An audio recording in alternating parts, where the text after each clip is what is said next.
दोस्तों, subconscious programming में basically मैंने आपको न्यूरल पाथवेज की बात की थी कि आपके माइंड में आप बार बार जिस टाइप के थॉट्स को सोचते हैं, आपके ब्रेन में उस टाइप के न्यूरल पाथवेज बन जाते हैं।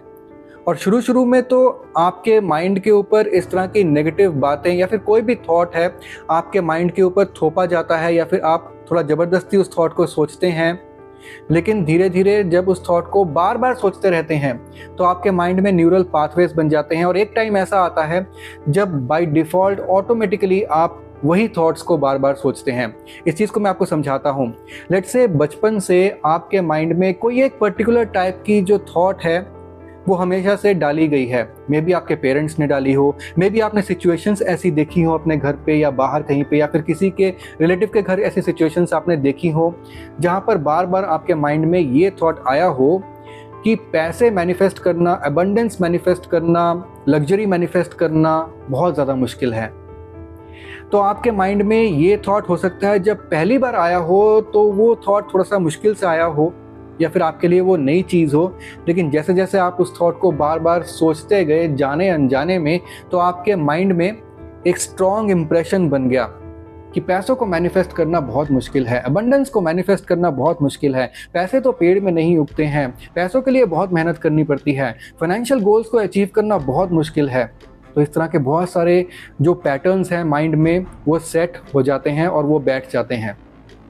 लेकिन इन पैटर्न में से निकलना बहुत ज़्यादा ज़रूरी है, क्योंकि ये जो पैटर्न्स है ये आपके सबकॉन्शियस माइंड में वो अपने आप फिर चलते रहते हैं। क्योंकि आपने कंटिन्यू कुछ टाइम इन सब थॉट्स को सोच लिया, उसके बाद अगर सोचना आप बंद भी कर देंगे तो आपके सबकॉन्शियस माइंड में न्यूरल पाथवेज बन जाते हैं। आपका सबकॉन्शियस माइंड आपके ना जानते हुए भी ये सब थॉट्स को अपने आप सोचता रहता है। वहाँ पे प्रॉब्लम आ जाती है, क्योंकि फिर जब आपका सबकॉन्शियस माइंड इस टाइप के थॉट्स को सोचता है तो गेस व्हाट, वो वैसे ही इम्पल्सेस वो यूनिवर्स में रिलीज़ कर रहा है और यूनिवर्स लौटा के उसको वही चीज़ दे रहा है। इसीलिए सबकॉन्शियस रीप्रोग्रामिंग करना बहुत ज़्यादा ज़रूरी है, क्योंकि सबकॉन्शियस बचपन से हो सकता है आपका या फिर किसी भी इंसान का ऐसा बन गया हो जिसके कारण उसके जो डोमिनेटिंग थॉट्स हैं वो नेगेटिव बन गए हों।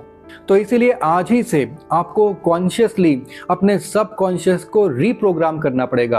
आपको कॉन्शियसली कुछ डिसीजंस अपने लाइफ में लेने होंगे। अब आपको डिटरमाइंड होना पड़ेगा कि now is the time that you need to change your life, and believe me you can change your life. Now is the time जब आप कॉन्शियसली ये सोचेंगे कि नहीं, मुझे चाहे ज़बरदस्ती हो चाहे फोर्सफुली हो, मुझे पॉजिटिव थॉट्स ही सोचने हैं। चाहे मेरे बैंक अकाउंट में बिल्कुल भी पैसा ना हो, फिर भी मुझे यही सोचना है कि मैं अमीर बन रहा हूँ, मेरे पास पैसा फ्लो कर रहा है, मेरे पास अबंडेंस फ्लो कर रही है, मेरे जो फाइनेंशियल गोल्स हैं वो अचीव हो रहे हैं, मुझे फाइनेंशियल फ्रीडम मिल रही है। मुझे सिर्फ पॉजिटिव ही सोचना है, नो मैटर व्हाट, चाहे जितना भी टाइम लग जाए। आपको कितना टाइम लगेगा चीज़ों को मैनिफेस्ट करने में, ये डिपेंड करता है कि आप कितनी जल्दी, कितनी शिद्दत से इन चीज़ों पे बिलीव कर पाएंगे।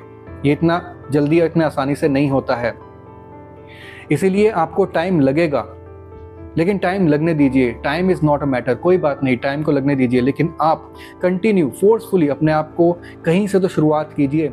और इनिशियली जैसे जैसे आप फोर्सफुली पॉजिटिव थॉट्स को सोचेंगे, वक्त के साथ वो जो आपकी सोच है वो पक्की होती जाएगी और फिर आप चाहते हुए भी नेगेटिव नहीं सोच पाएंगे। तो क्या आप सच में सोचकर गरीबी से बाहर निकल सकते हैं? बिल्कुल, आप सिर्फ अपनी सोच को बदल के गरीबी से बाहर निकल सकते हैं। आप अपनी फाइनेंशियल फ्रीडम्स को अचीव कर सकते हैं सिर्फ अपनी सोच को बदल के, और आपको कुछ बदलने की ज़रूरत नहीं है।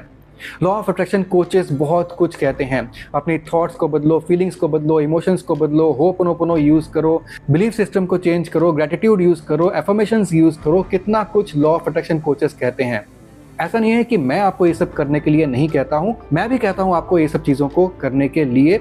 आप जितनी टेक्निक्स को यूज़ करेंगे वो अच्छा ही है, आपके थॉट पैटर्न को चेंज करने का काम वो सब टेक्निक्स करते हैं। लेकिन इस वक्त सबसे ज़्यादा ज़रूरी है कि आप बिल्कुल बेसिक्स में वर्क करें, वर्क ऑन द बेसिक्स। और बेसिक्स है कहाँ से शुरुआत होती है? शुरुआत होती है आपके पहले थॉट से। मैं आपसे मिलता हूँ अगली वीडियो में, तब तक के लिए ओम नमः शिवाय।